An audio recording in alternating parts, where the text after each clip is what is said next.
Volodymyr Zelensky, Presiden Ukraina, mengadakan pembicaraan dengan Presiden Republik Indonesia Joko Widodo saat mengikuti KTT G7 di Hiroshima, Jepang pada Sabtu 20 Mei 2023. Berikut informasi selengkapnya untuk Anda. Volodymyr Zelensky, Presiden Ukraina, mengadakan pembicaraan dengan Presiden Republik Indonesia Joko Widodo saat mengikuti KTT G7 di Hiroshima, Jepang pada Sabtu 20 Mei 2023. Zelensky memberitahukan Presiden Jokowi tentang perang yang berlangsung di Ukraina. Presiden Ukraina itu meminta Presiden Jokowi untuk mendukung upaya Ukraina untuk memulangkan anak-anak yang dideportasi secara ilegal dari Ukraina. Presiden Jokowi memuji kelanjutan Black Sea Great Initiative di mana para pihak mencatat pentingnya perluasannya.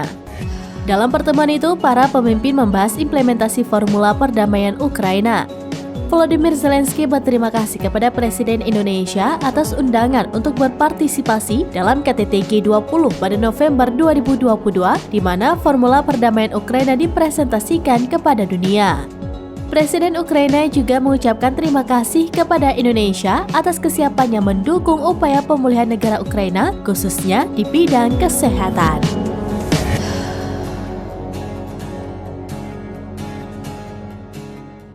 Demikian informasi terkini, Syedara Alon, saksikan terus beragam informasi terkini dan menarik lainnya.